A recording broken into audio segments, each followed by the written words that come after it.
Dans l'ombre des pages sacrées se cachent des personnages dont les actions ont bouleversé le destin d'un peuple. Imaginez un roi dont la soif de pouvoir était si grande qu'il n'hésitait pas à sacrifier ses propres enfants pour apaiser des divinités imaginaires. Ou pensez à celui qui dans sa folie a conduit son royaume à la ruine plongeant ses sujets dans la misère et la désespérance. Ces figures souvent oubliées ont marqué l'histoire biblique par leur cruauté et leur ingratitude envers Dieu. Mais comment ces rois ont-ils réussi à manipuler leur peuple? Quels mécanismes ont-ils utilisés pour instiller la peur et la dévotion? Chaque acte, chaque décision a laissé une empreinte indélébile sur le cœur et l'esprit des gens. Les conséquences de leur règne résonnent encore aujourd'hui. Restez attentifs car derrière ces récits se cachent des leçons puissantes. Qui étaient ces rois? Quels actes ont-ils commis qui ont choqué même les plus endurcis? Préparez-vous à plonger dans un monde où le pouvoir et la perversité se mêlent, révélant un tableau complexe de la nature humaine. Laissez-vous emporter par ces histoires fascinantes. Nabuchodonosor II, roi de Babylone, est souvent cité dans les récits bibliques pour son rôle dans l'oppression des Hébreux. À cette époque, les Hébreux étaient un peuple qui avait connu des épreuves et des souffrances, notamment sous le joug des puissances étrangères. Nabuchodonosor, par son ambition et son désir de domination, a conduit de nombreux Israélites en exil à Babylone. Ce fut une période de grande douleur pour les Hébreux qui se voyaient arrachés à leurs terres, à leurs traditions et à leurs temples. La construction de la statue d'or par Nabuchodonosor est un épisode marquant de son règne. Cette statue, haute de plusieurs coudées, était un symbole de sa puissance et de son autorité. Il ordonna à tous les peuples, nations et langues de se prosterner devant cette image sous peine de mort. Cette exigence de l'adoration de la statue révélait non seulement l'orgueil du roi mais aussi son désir de contrôler non seulement le corps mais aussi l'esprit des peuples conquis. Les Hébreux, fidèles à leur Dieu, résistèrent à cette pression, ce qui entraîna des conséquences graves pour eux. La résistance des Hébreux à l'adoration de l'idole a conduit à la célèbre histoire de Shadrach, Meshach et Abednego, qui furent jetés dans la fournaise ardente. Leur foi et leur courage face à la mort sont devenus des symboles de résistance spirituelle. Cette histoire, bien que tragique, a inspiré des générations de croyants, montrant que la fidélité à Dieu peut triompher même dans les situations les plus désespérées. Nabuchodonosor, dans son orgueil, ne comprenait pas que sa puissance ne pouvait rien face à la foi sincère des Hébreux. Avant de commencer avec le contenu d'aujourd'hui, j'aimerais vous demander un petit service. Si vous appréciez nos vidéos et souhaitez continuer à voir plus de contenu passionnant, nous vous invitons à liker cette vidéo et à vous abonner à notre chaîne. C'est le meilleur moyen de nous soutenir et de rester informé de toutes les nouvelles histoires et vidéos que nous partageons. N'oubliez pas d'activer la cloche de notification pour ne manquer aucune vidéo. Merci de faire partie de notre communauté et maintenant, profitez de la vidéo. Malgré son autoritarisme, Nabuchodonosor a également connu des moments de remise en question. Après avoir été témoin des miracles de Dieu, il a commencé à reconnaître la suprématie de l'Éternel. Cependant, cela ne dura pas et il retomba rapidement dans ses anciennes voies. Ce cycle de pouvoir, d'orgueil et de chute est un thème récurrent dans les récits bibliques, illustrant comment le pouvoir peut aveugler même les plus grands des rois. La période de Nabuchodonosor est donc marquée par un contraste frappant entre la puissance terrestre et la fidélité divine. Alors que le roi cherchait à établir son règne par la peur, le peuple hébreu trouvait sa force dans la foi. Cette dualité entre oppression et résistance est au cœur des récits bibliques, offrant des leçons sur la nature humaine et la relation entre Dieu et son peuple. Le règne de Manassé, roi de Juda, est souvent cité comme un exemple tragique de l'idolâtrie et de la corruption spirituelle. Manassé est monté sur le trône à un jeune âge et a rapidement conduit le peuple de Juda dans une direction désastreuse. Sous son règne, l'idolâtrie a prospéré et de nombreux cultes étrangers ont été introduits dans le royaume. Cela a non seulement éloigné le peuple de Dieu mais a également amené des pratiques abominables telles que les sacrifices d'enfants qui étaient un affront direct au commandement divin. La Bible décrit Manassé comme ayant rempli Jérusalem de sang en raison de ses atrocités. Ce règne a entraîné une profonde déchéance morale et spirituelle au sein du peuple. Les Hébreux, qui avaient été appelés à être un peuple saint, se sont retrouvés immergés dans des pratiques idolâtres qui contredisaient leur identité. Manassé, en s'éloignant de Dieu, a également conduit son peuple à ignorer les prophètes et les avertissements divins. La désobéissance de Manassé a eu des conséquences tragiques. Dieu, dans sa patience, a envoyé des prophètes pour appeler le roi et le peuple à la repentance. Cependant, Manassé a persisté dans ses voies pernicieuses, montrant un mépris flagrant pour les lois de Dieu. La dégradation spirituelle de Juda sous son règne a été telle que l'on peut dire que Manassé a presque réussi à anéantir l'héritage spirituel de son peuple. Ce règne sombre ne s'est pas terminé sans conséquences. Manassé a finalement été capturé par ses ennemis et emmené en exil. Dans cet exil, il a expérimenté une transformation intérieure. Reconnaissant sa culpabilité et implorant la miséricorde de Dieu, il s'est repenti de ses péchés. Ce moment de repentance a été crucial car il a montré que même le roi le plus idolâtre pouvait revenir à Dieu. L'histoire de Manassé est un puissant rappel que le péché a des conséquences mais qu'il y a toujours une voie de retour vers Dieu. Son règne illustre les dangers de l'idolâtrie et de la désobéissance mais aussi la possibilité de rédemption même pour ceux qui ont erré très loin de la vérité. Jézabel, souvent décrite comme l'une des figures les plus néfastes de l'histoire biblique, est une reine qui a marqué son temps par son influence destructrice sur le peuple d'Israël. Épouse du roi Akab, elle est devenue le symbole de l'idolâtrie et de la persécution des prophètes de Dieu. Jézabel a introduit le culte de Baal à une échelle sans précédent, encourageant le peuple d'Israël à abandonner leur foi en l'Éternel. Cette promotion de Baal a non seulement affecté la spiritualité du peuple mais a également eu des répercussions profondes sur la moralité de la nation. La reine n'a pas hésité à utiliser sa position pour éliminer ceux qui s'opposaient à ses croyances. Jézabel a orchestré la persécution des prophètes de Dieu, cherchant à les faire taire par tous les moyens. Cela a conduit à des épisodes tragiques tels que l'exécution de nombreux prophètes qui avaient le courage de dénoncer l'idolâtrie et d'appeler le peuple à la repentance. Jézabel a ainsi créé une atmosphère de peur et de terreur où la loyauté à Dieu était synonyme de danger. Son influence sur Akab a également conduit à une corruption morale généralisée en Israël. Ensemble, ils ont conduit le peuple à des pratiques abominables, éloignant de plus en plus la nation de la volonté divine. L'histoire de Jézabel est un avertissement sur les dangers d'une mauvaise influence et sur la manière dont le pouvoir peut corrompre. Son désir de contrôle et de domination a eu des conséquences dévastatrices pour le peuple qu'elle était censée servir. La confrontation entre Élie et Jézabel est l'un des moments les plus emblématiques de cette lutte spirituelle. Élie, prophète de l'Éternel, a défié les prêtres de Baal, prouvant que l'Éternel est le vrai Dieu. Cependant, Jézabel, au lieu de se repentir, a intensifié sa persécution, cherchant à éliminer Élie. Ce face-à-face a mis en lumière le combat entre la vérité divine et les mensonges de l'idolâtrie. La fin de Jézabel est également digne de mention. Elle a été jetée par la fenêtre à la suite d'un complot et son corps a été dévoré par des chiens. Cette fin tragique est souvent interprétée comme un jugement divin pour ses actes. L'héritage de Jézabel reste un avertissement sur les conséquences de la désobéissance à Dieu et de l'adhésion à des pratiques idolâtres. Akab, roi d'Israël, est souvent associé à la figure de Jézabel, sa femme, et leur règne est considéré comme une période de corruption morale et spirituelle. Sous son influence, Israël s'est éloigné des voies de Dieu et a embrassé l'idolâtrie de manière alarmante. Akab, bien qu'il ait eu certains moments de bonté, a majoritairement choisi de suivre les conseils de Jézabel, ce qui a conduit à une détérioration de la foi et des valeurs au sein de la nation. L'idolâtrie s'est intensifiée sous son règne, notamment avec l'instauration du culte de Baal. Akab a construit des temples dédiés à Baal et a permis la propagation de pratiques abominables comme les sacrifices humains. Cela a non seulement provoqué la colère de Dieu mais a également entraîné une perte d'identité pour le peuple d'Israël qui était appelé à être un peuple saint. Les choix d'Akab ont eu des conséquences profondes sur la spiritualité de son royaume. Une autre facette importante du règne d'Akab est sa confrontation avec le prophète Élie. Ce dernier, en tant que porte-parole de Dieu, a dénoncé les péchés d'Akab et de Jézabel. La confrontation entre Élie et les prophètes de Baal sur le mont Carmel est un moment clé dans l'histoire d'Israël.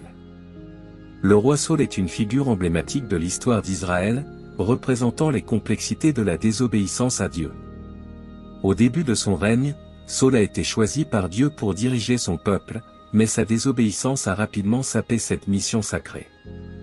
L'un des événements marquants de son règne fut son refus de suivre les instructions divines lors de la guerre contre les Amalécites. Au lieu d'exterminer complètement l'ennemi comme Dieu l'avait ordonné, il a épargné le roi Agag et a pris pour lui les plus belles bêtes. Cette décision a conduit à une rupture définitive avec Dieu qui a choisi David comme son successeur. Saul est également connu pour sa quête obsessionnelle pour éliminer David qu'il voyait comme une menace à son trône.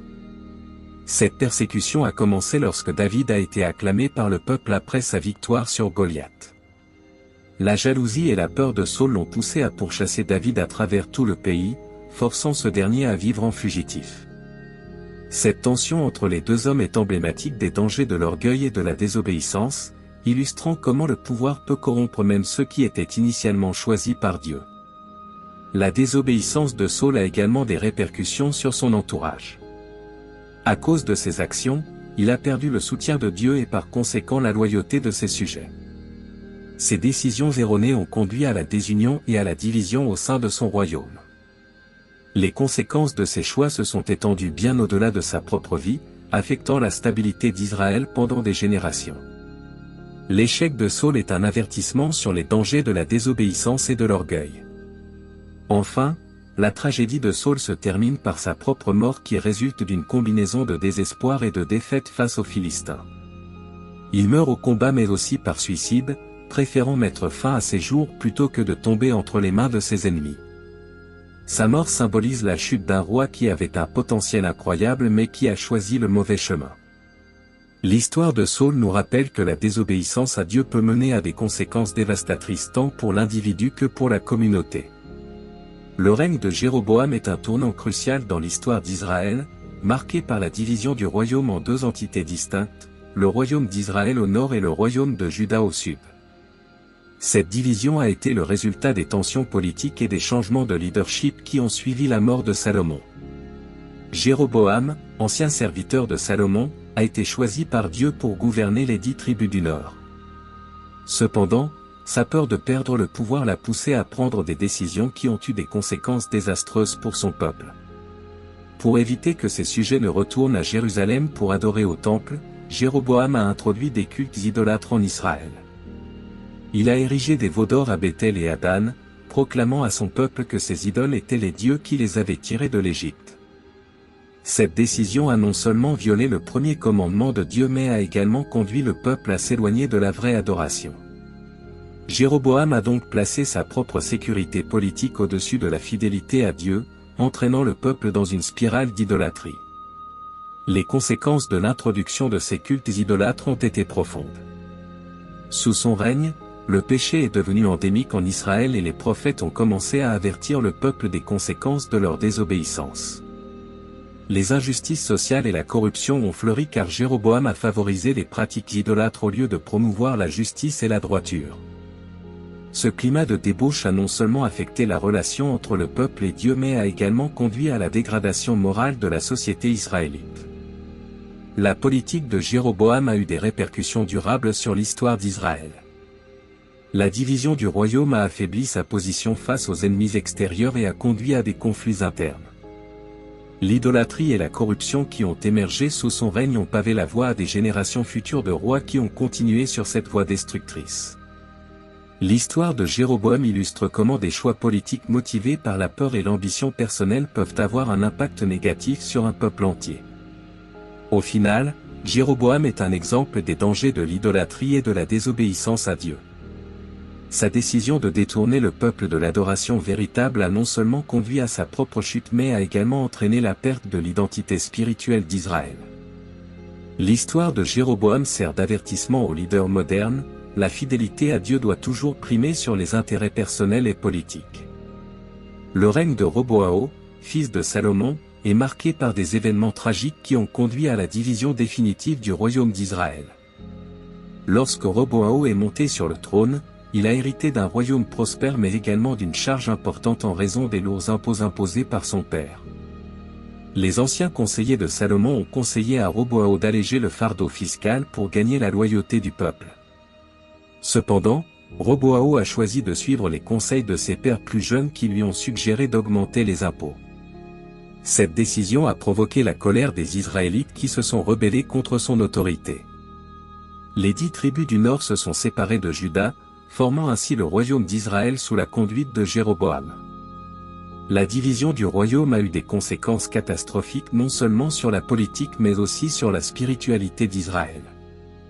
Roboao s'est retrouvé à la tête d'un royaume réduit, isolé et vulnérable face à des menaces extérieures. Roboao a ensuite tenté de renforcer son royaume mais ses efforts ont été entravés par la désunion et les tensions internes.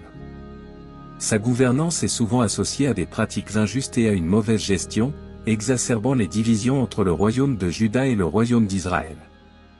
Les conséquences de ces décisions ont eu un impact durable sur le peuple de Dieu car la séparation a également signifié une séparation spirituelle.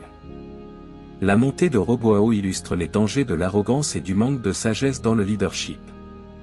Au lieu de chercher à unir son peuple, il a choisi de renforcer son pouvoir par la coercition, ce qui a entraîné des répercussions désastreuses. L'histoire de Roboao rappelle que les leaders doivent écouter les voix de la sagesse et agir pour le bien-être de leur peuple plutôt que de céder à la tentation du pouvoir à tout prix. Finalement, le règne de Roboao est un exemple frappant des conséquences de la mauvaise gouvernance. La division d'Israël en 2 royaumes a marqué le début d'une série de conflits et de luttes pour le pouvoir qui ont continué pendant des générations. Son histoire nous enseigne que la sagesse, l'humilité et la justice sont des qualités essentielles pour tout leader s'efforçant de guider son peuple sur le chemin de la prospérité. Le règne d'Amon, roi de Juda, est souvent considéré comme une période de stagnation et de régression spirituelle. Amon a succédé à son père Manassé, qui avait également dirigé Juda avec une main de fer. Manassé avait introduit l'idolâtrie et des pratiques abominables, et Amon a continué sur cette voie, consolidant l'influence des cultes étrangers au sein de son royaume. Cela a non seulement éloigné le peuple de Dieu mais a également exacerbé les injustices sociales et la corruption. Sous le règne d'Amon, l'idolâtrie a atteint des sommets alarmants. Le peuple de Juda a été entraîné dans des pratiques immorales et a négligé l'adoration du Dieu d'Israël. Les injustices se sont multipliées et ceux qui avaient besoin de protection ont été laissés à eux-mêmes. L'absence de leadership moral a conduit à une dégradation de la société où la corruption et l'injustice sont devenues monnaie courante. Les répercussions de ces choix se sont fait sentir non seulement sur le plan spirituel mais aussi sur le bien-être matériel du peuple. Amon a été un roi dont le règne a été marqué par des tensions internes. Sa politique de répression a suscité le mécontentement parmi le peuple et il est devenu de plus en plus isolé. La désillusion face à sa gouvernance a conduit à des complots contre sa vie et il a été assassiné par des conspirateurs au cours de son règne. Cette fin tragique témoigne des conséquences d'une gouvernance injuste et de l'absence d'une relation authentique avec Dieu. Le roi Darius, figure emblématique de l'Empire perse, a joué un rôle crucial pendant l'exil des Juifs à Babylone. À cette époque, les Juifs se retrouvaient dans une situation précaire, essayant de maintenir leur identité et leur tradition face à l'influence des puissances étrangères. Darius, en tant que souverain, a eu un impact significatif sur la vie des Juifs, marquant une période de tension et de défis. Sous le règne de Darius, Daniel, un jeune homme juif, est devenu un conseiller influent à la cour perse. Sa sagesse et sa capacité à interpréter les rêves lui ont valu le respect du roi. Cependant, cela a également suscité la jalousie de certains dignitaires perses qui ont comploté contre lui. Ils ont réussi à persuader Darius de promulguer un décret interdisant la prière à tout autre dieu que lui-même, ce qui a mis Daniel dans une position délicate. En dépit de la menace de la mort, Daniel a choisi de continuer à prier, montrant ainsi sa fidélité à Dieu. La réaction de Darius face à la situation de Daniel est révélatrice de son caractère. Bien qu'il ait été manipulé par ses conseillers, il a montré des signes de regret après avoir réalisé les conséquences de son décret.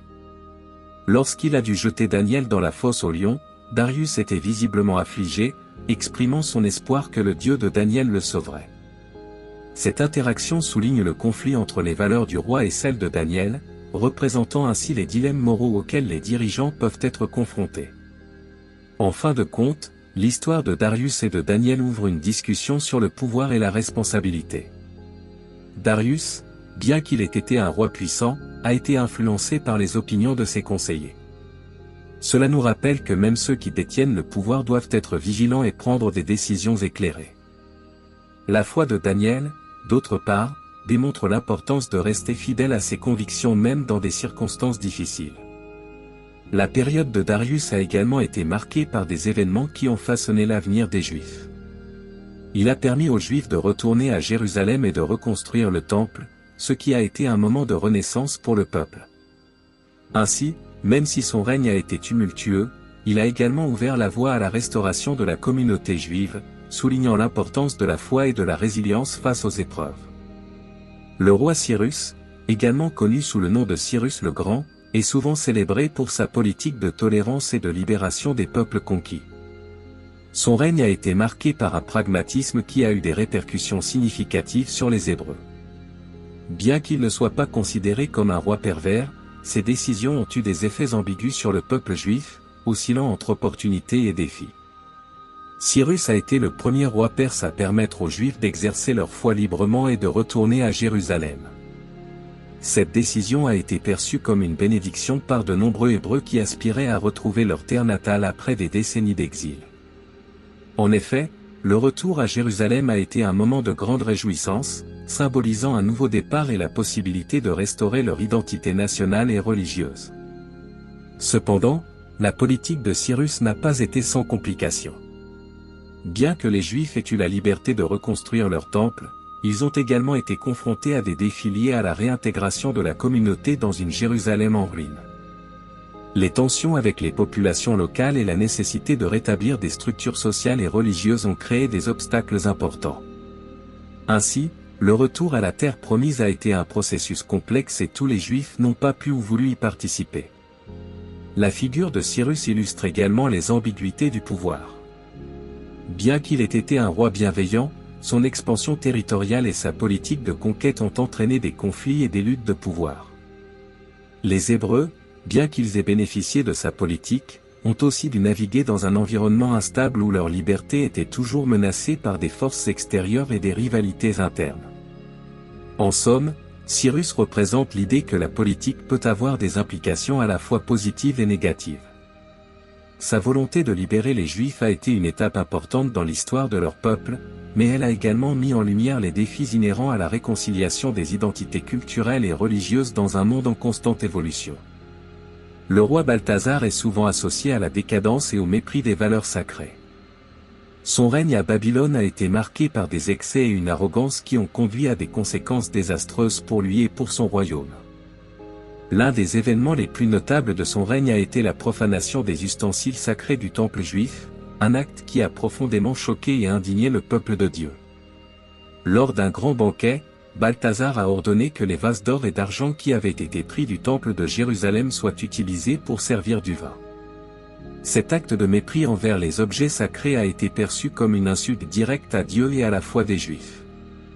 En faisant cela, Balthazar a non seulement déshonoré le culte juif mais il a également ignoré les leçons de l'histoire, notamment les conséquences de la rébellion contre Dieu.